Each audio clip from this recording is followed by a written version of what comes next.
Hello students. तो आज हम लोग देखने वाले हैं कि मैथमेटिक्स या फिर कोई भी सब्जेक्ट में कौन से आपको बुक्स जो है वो कंसिडर करना चाहिए as a preparation for class 10th।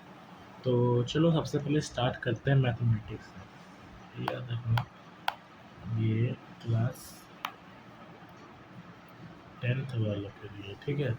9th का क्लासेस जो आपका मंडे से स्टार्ट होने वाली है, तो कल आपको वीडियो आ जाएगा। आज से 10th की क्लासेस है, तो आज ये वीडियो अपलोड हो रहा है, ठीक है। चलो मैथमेटिक्स का देखते हैं। मैथमेटिक्स के लिए सबसे ज़्यादा आपको इम्पोर्टेंट है, फर्स्ट प्रायोरिटी आपकी होगी एनसीईआरटी। फर्स्ट प्रायोरिटी आप जो पहले बुक सॉल्व करोगे वो आपका होगा एनसीईआरटी, ठीक है। ये आपका फर्स्ट प्रायोरिटी होगा, ये आपका फर्स्ट प्रायोरिटी होना चाहिए, ठीक है। इसमें क्यों ये फर्स्ट प्रायोरिटी है आपके लिए? फर्स्ट प्रायोरिटी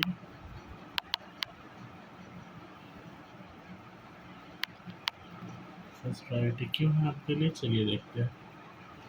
देखो, एनसीईआरटी सॉल्व करने से होगा क्या, आपका कंसेप्ट क्लियर होगा, बेसिक्स जो बेसिक है वो आपका क्लियर होगा। देखो क्वेश्चन इसमें बहुत ही कम होते हैं, ठीक है। ये स्कूल एग्ज़ाम्स के लिए बेटर है, मतलब कि स्कूल एग्ज़ाम्स को अगर आप फोकस करें तो एनसीईआरटी सॉल्व करो, जो जैसे यूनिट टेस्ट वगैरह होते हैं, है ना, इसके लिए यूनिट टेस्ट के लिए। बाकी बोर्ड के लिए तो आपको रेफरेंस तो चाहिए ही, ठीक है। चलिए आगे देखते हैं। अब आते हैं एनसीईआरटी एग्जाम्पलर। ये जो है ना, ये आपका होना चाहिए सेकंड प्रायोरिटी के अंदर में आना चाहिए। क्यों आना चाहिए? अब देखो, ये मैंने बोला कि ये सेकंड प्रायोरिटी आपकी है। क्यों? इससे क्या होता है, बेसिक लेवल ऑफ क्वेश्चंस मिलेंगे, क्वेश्चंस इसमें है। जैसे एनसीईआरटी में क्या था कि क्वेश्चंस आपके नहीं थे, क्वेश्चंस नहीं थे, बट एनसीईआरटी एग्जाम्पलर में आपके क्वेश्चंस तो हैं, लेकिन एनसीईआरटी के लेवल और उसके सूटेबल फॉर्मेट पे है। एनसीईआरटी के लेवल पे जो क्वेश्चंस होते हैं उसी के लेवल पे एक्स्ट्रा क्वेश्चंस की आपको बुक मिलती है, ठीक है। ये हो गया। अब आते हैं मेन कंफ्यूजन। बहुत से लोग आर एस अग्रवाल ले या फिर आर डी शर्मा ले। चलिए पहले आर एस अग्रवाल के बारे में बात करते हैं। इसमें क्या होता है, आपको क्वेश्चंस जो है वो मिलेंगे ज़्यादा, वो ज़्यादा क्वेश्चंस है, लेवल मीडियम मिलेगा, ठीक है। मतलब कि कॉन्सेप्ट का क्लैरिटी, ठीक है, देखते हैं कॉन्सेप्ट क्लैरिटी जो है वो आपका स्ट्रॉन्ग हो जाएगा, ठीक है। ये आर एस अग्रवाल बुक। देखो बुक कोई सी भी हो, वो हर बुक अच्छी होती है, बट आपके अंदर कैपेबिलिटी होना चाहिए वो बुक को सॉल्व करने के लिए और टाइम देने के लिए। आपको अगर आप कोई रेफरेंस बुक या फिर कोई क्वेश्चन बैंक ले रहे हो, तो उसको आपको ट्राई करना है कि आपको डेली उसको 1 से 1 घंटा से 1.5 घंटा आपको देना ही होगा। नहीं तो क्या करोगे वो बुक लेके, जब आप सॉल्व कर ही नहीं रहे हो।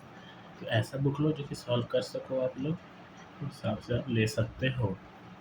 चलिए अब आगे देखते हैं हम लोग आर डी शर्मा के बाद। आर डी शर्मा में क्या है, इसमें क्वेश्चंस जो होगा वो होगा एडवांस लेवल का, आपका जो कंसेप्ट क्लैरिटी हो जाएगा, उसको भी आपको 1 से 1.5 घंटा देना होगा अगर आप ले रहे हो तो। और इसमें आपको एमसीक्यू बुक मिलता है, जिसमें कि आप चाहो तो एमसीक्यू को प्रैक्टिस कर सकते हैं। कॉम्पिटेंसी बेस्ड क्वेश्चंस भी कुछ कुछ होते हैं इसमें। ये कॉम्पिटेंसी बेस्ड क्वेश्चंस तो हम लोग कराएंगे ही क्लासेस में, इससे कोई प्रॉब्लम नहीं है, समझे।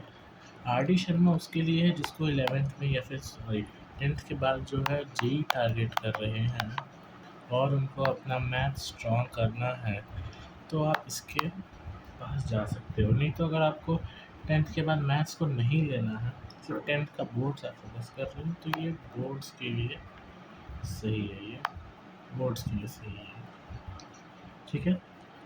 तो मेरा सजेशन रहेगा कि आप दोनों बुक ले सकते हो, आपके अकॉर्डिंग पे है।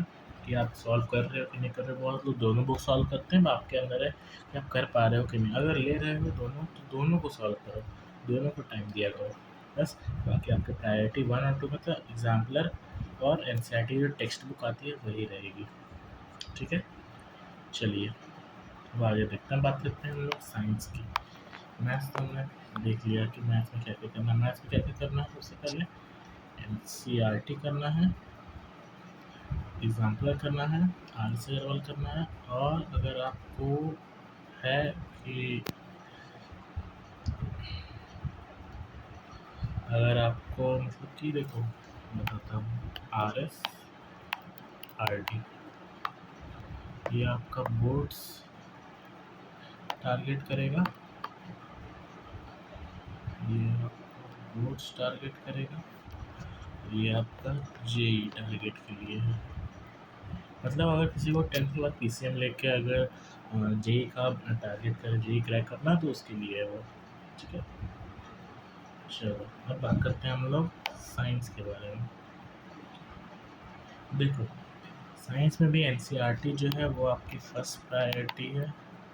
साइंस के लिए कोई रेफरेंस बुक का ज़रूरत नहीं है। क्यों नहीं है, अभी को बताता हूँ। एनसीईआरटी से क्या होगा, कंसेप्ट बिल होगा, क्लैरिटी होगा, क्वेश्चंस भी हैं। ये जो है ये गलत बात है, क्वेश्चंस भी होते हैं इसमें। स्कूल एग्जाम के लिए भी अच्छा है और बोर्ड्स के लिए भी अच्छा है। ठीक है, देखो मैं क्या बोला था आपको कि रेफरेंस बुक क्यों ज़रूरत नहीं है। उसके बाद देखो इसको बताता हूँ। फिर देखो एग्जाम्पल में क्या है, बेसिक लेवल क्वेश्चन है और एनसीईआरटी का फॉर्मेट को भी ये टच करके जो है क्वेश्चन इसमें फुल है, इसको सॉल्व करो टाइम देके। उसके बाद एक चीज़ देखो अपनी, रेफरेंस बुक क्या होता है और क्वेश्चन बैंक क्या होता है। रेफरेंस बुक में क्या होता है, आपको थ्योरी पढ़ना है और डीपली, ठीक है। और क्वेश्चन बैंक थ्योरी पढ़ लिए और क्वेश्चन सॉल्विंग, ठीक है, क्वेश्चन सॉल्विंग। अब देखो एक थ्योरी का थ्योरी प्रैक्टिस, थ्योरी को अगर पढ़ना है अच्छे से डीपली, तो उसके लिए एक बुक आती है, उसको सब लोग बोलते हैं लखमीर सिंह,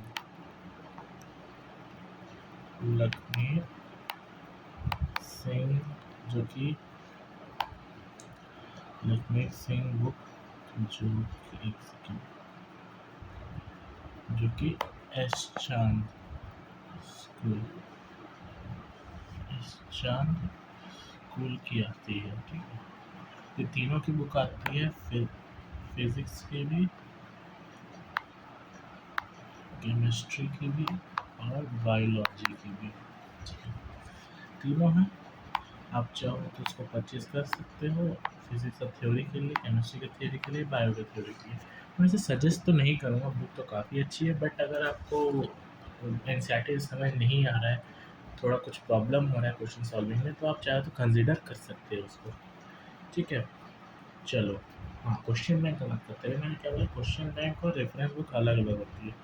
क्वेश्चन बैंक में क्या होगा, आपने थ्योरी तो पढ़ ली, सिर्फ थ्योरी पढ़ने से नहीं ना होगा, क्वेश्चंस प्रैक्टिस तो करना बहुत ज़रूरी है। तो इसके लिए आप ओसवाल के क्वेश्चन बैंक जो आते हैं, और हाँ याद रखना ये लेटेस्ट नहीं है, 2026 है, बट 2027 का आपको लेना है। कौन सा लेना है, 2020 आपको लेना है 2027 वाला एडिशन।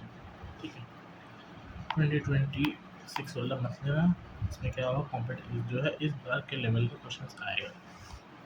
ठीक है, तो ये है क्लास 10th के लिए क्वेश्चन बैंक्स। इसमें 100 पेपर भी आपको मिलेंगे, बोर्ड के पेपर्स मिलेंगे, टॉपर्स आंसर शीट, ये बहुत ज़रूरी होती है देखने के लिए, टॉपर्स कैसे वे में, मतलब वर्ड्स लिमिट को देखने के लिए, मतलब वर्ड्स लिमिट के एज पर वर्ड लिमिट्स वो कैसा आंसर लिखते हैं, वो देखने के लिए आप चाहो तो ये बुक ले सकते हो।